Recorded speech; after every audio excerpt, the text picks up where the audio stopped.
Hello friends, अगर आप भी इंग्लिश अच्छे से बोलना चाहते हो और अपनी इंग्लिश को इम्प्रूव करना चाहते हो तो इस वीडियो को एंड तक ज़रूर देखना, आपको बहुत कुछ सीखने को मिलेगा। सो फ्रेंड्स, बिना किसी देरी के शुरू करते हैं आज की वीडियो और देखते हैं आज का अपना पहला सेंटेंस। सो फ्रेंड्स, यहाँ पर ये बोल रहा है कि मैं बाहर थोड़ी देर आराम करने के बाद जाऊँगा। तो कोई से बाहर ले जाना चाह रहा है तो इससे कह रहा है कि मैं बाहर थोड़ी देर आराम करने के बाद जाऊँगा। इसे इंग्लिश में बोलेंगे I will go out after I have rested for a while. I'll go out after I have rested for a while, यानी मैं बाहर थोड़ी देर आराम करने के बाद जाऊँगा। I'll go out after I have rested for a while। सुबह से मैं इस प्रोजेक्ट पर काम कर रहा हूँ। कह रहा है कि I have been working on this project since morning। I have been working on this project, यानी मैं इस प्रोजेक्ट पर काम कर रहा हूँ सिंस मॉर्निंग, सुबह से। I have been working on this project since morning, मैं सुबह से इस प्रोजेक्ट पर काम कर रहा हूँ। इस वक्त मैं बहुत ज़्यादा थक गया हूँ। I am very tired right now. I am very tired right now, यानी इस वक्त मैं बहुत ज़्यादा थक गया हूँ। I am very tired right now. मुझे बस थोड़े आराम की ज़रूरत है। जब भी हम इस तरीके से बोलते हैं कि मुझे बस थोड़े आराम की ज़रूरत है तो इस इंग्लिश में बोलेंगे all I need is some rest. All I need is some rest, यानी मुझे बस थोड़े आराम की ज़रूरत है। All I need is some rest. मंदी के बावजूद हमारी कंपनी बहुत अच्छा कर रही है। तो मार्केट में मंदी छाई हुई है, कह रहा है कि मंदी के बावजूद हमारी कंपनी बहुत अच्छा कर रही है। इस इंग्लिश में बोलेंगे our company is doing extremely well despite the recession. Recession मतलब मंदी।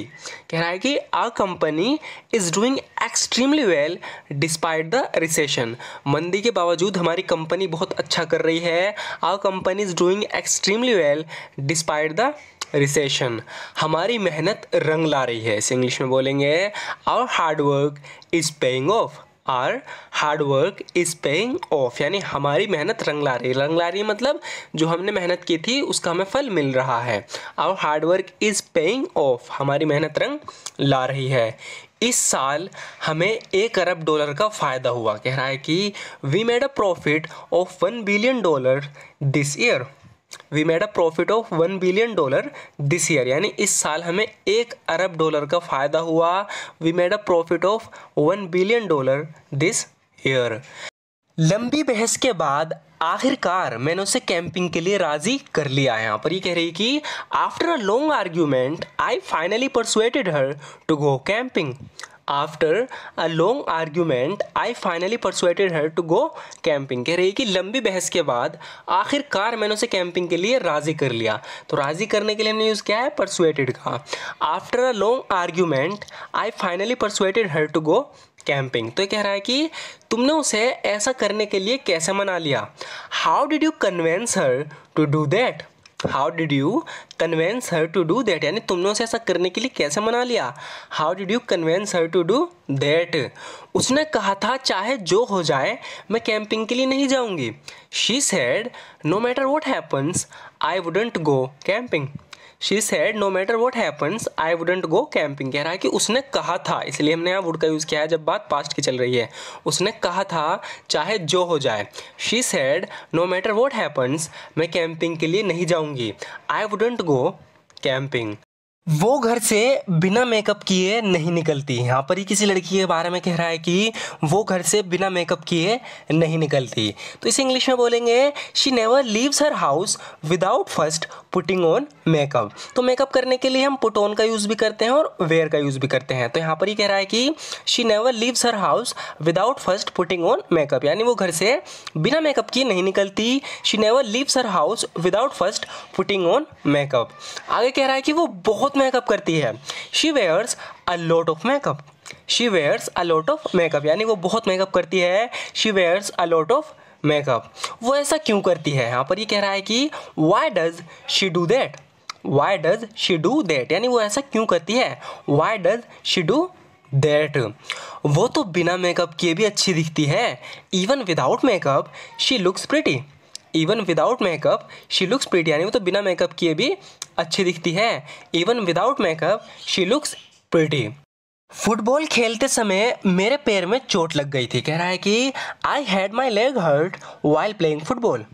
आई had my leg hurt while playing football, यानी फुटबॉल खेलते समय मेरे पैर में चोट लग गई थी या मैंने अपने पैर में चोट मार ली थी। I had my leg hurt while playing football, मुझे चलने में दिक्कत हो रही है। कह रहा है कि I am having trouble walking, I am having trouble walking, यानी मुझे चलने में दिक्कत हो रही है। I am having trouble walking, इसीलिए मैं तुमसे मिलने नहीं आ पाया था। दैट्स वाई मतलब इसीलिए, that's why I couldn't come to see you, that's why I couldn't come to see you, इसलिए मैं तुमसे मिलने नहीं आ पाया था। That's why I couldn't come to see you. ये पहली बार है जब मैंने अपनी चाबियां खोई हैं, तो इसने अपने घर की चाबी खो दी। अब कह रहा है कि this is the first time I have lost my keys, this is the first time I have lost my keys. तो जब भी हम इस तरीके से बोलते हैं ये पहली बार है, मैंने ऐसा किया, मैंने वैसा किया, जैसे यहाँ कह रहा है कि this is the first time I have lost my keys, यानी ये पहली बार है जब मैंने अपनी चाबी खो दी। आगे बोल रहा है कि ये पहली बार है जब मैंने कार चलाई है। कह रहा है कि मैंने पहली बार कार चलाई है, ये पहली बार है जब मैंने कार चलाई है। इस इंग्लिश में बोलेंगे this is the first time I have driven a car, this is the first time I have driven a car. तो जब भी हम कुछ चीज़ पहली बार करते हैं तो ऐसे बोलते हैं this is the first time I have driven a car, यानी पहली बार है जब मैंने कार चलाई है।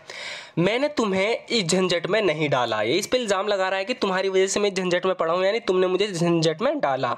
तो ये कह रहा है कि मैंने तुम्हें झंझट में नहीं डाला। It wasn't me who put you in this mess, यहाँ पर मैस का मतलब है झंझट से। इट वज़न्ट मी यानी वो मैं नहीं था, हु पुट जिसने तुम्हें इस झंझट में डाला। It wasn't me who put you in this mess, it wasn't me who put you in this mess, यानी वो मैं नहीं था जिसने तुम्हें झंझट में डाला, यानी मैंने तुम्हें झंझट में नहीं डाला, तुमने खुद अपने आप को इस झंझट में डाला। You put yourself in this mess, you put yourself in this mess, यानी तुमने खुद अपने आप को इस झंझट में डाला। You put yourself in this mess, तुम जानबूझकर मुझे सच नहीं बता रहे हो। यहाँ पर किसी से कह रहा है कि you are deliberately not telling me the truth, you are deliberately not telling me the truth, यानी तुम जानबूझकर मुझे सच नहीं बता रहे हो। सो फ्रेंड्स, यहाँ पर नोट की स्पेलिंग में थोड़ी मिस्टेक हो गई है, टाइपिंग मिस्टेक, ध्यान से देखना है। कह रहा है कि you are deliberately not telling me the truth, तुम जानबूझकर मुझे सच नहीं बता रहे हो। मैं अपना खुद का बिजनेस शुरू करने के बारे में सोच रही हूँ। कह रही कि I am thinking of starting my own business, I am thinking of starting my own business, यानी मैं अपना खुद का बिजनेस शुरू करने के बारे में सोच रही हूँ। I am thinking of starting my own business, मैं उसे नहीं रोक सकता और ना ही तुम। जब भी हम ऐसे बोलते हैं, कह रहा है कि मैं उसे नहीं रोक सकता और ना ही तुम, तो इस इंग्लिश में बोलेंगे I can't stop him and neither can you, I can't stop him and neither can you, यानी मैं उसे नहीं रोक सकता और ना ही तुम। I can't stop him and neither can you. लेकिन सवाल ये है कि हम कैसे साबित करें कि उसने जानबूझकर तुम्हें फंसाया था। कह रही है कि हम ये बात कोर्ट में कैसे साबित करेंगे। कह रही है कि सवाल ये है कि हम कैसे साबित करें कि उसने तुम्हें जानबूझकर फंसाया था। इस इंग्लिश में बोलेंगे but the question is how do we prove that he deliberately set you up. Setup का यूज़ हुआ है फंसाने के लिए। कह रही है कि but the question is how do we prove that he deliberately set you up. लेकिन सवाल ये कि हम कैसे साबित करें कि उसने तुम्हें जानबूझकर फंसाया था, क्योंकि हमारे पास कोई ठोस सबूत नहीं है। तो ठोस के लिए हम यूज़ करेंगे कॉन्क्रीट का, because we have no concrete evidence, because we have no concrete evidence, क्योंकि हमारे पास कोई ठोस सबूत नहीं है। Because we have no concrete evidence. So friends, आज की वीडियो में बस इतना ही। ज़रूर बताना आपको ये वीडियो कैसी लगी। अगर वीडियो अच्छी लगेगी तो लाइक ज़रूर कर देना। और मैं आपको बता दूं, इसमें हमने लास्ट के हर वीडियो की तरह इस वीडियो में भी लास्ट के कुछ सेंटेंसेस पुराने वीडियो से रिपीट किए हैं, ताकि जो हमने पहले पढ़ा है उसकी प्रैक्टिस भी होती रहे। प्रैक्टिस बहुत ज़्यादा ज़रूरी है। सो अगर आप भी इसी तरीके से रेगुलर प्रैक्टिस करना चाहते हो, अपनी इंग्लिश को इम्प्रूव करना चाहते हो, अच्छे से इंग्लिश बोलना चाहते हो, तो हमारे चैनल को ज़रूर सब्सक्राइब कर लेना, क्योंकि इस तरह की वीडियोज़ हम यहाँ रेगुलर अपलोड करते रहते हैं। सो वीडियो अच्छी लगी तो लाइक ज़रूर कर देना। And thank you so much for watching this video friends।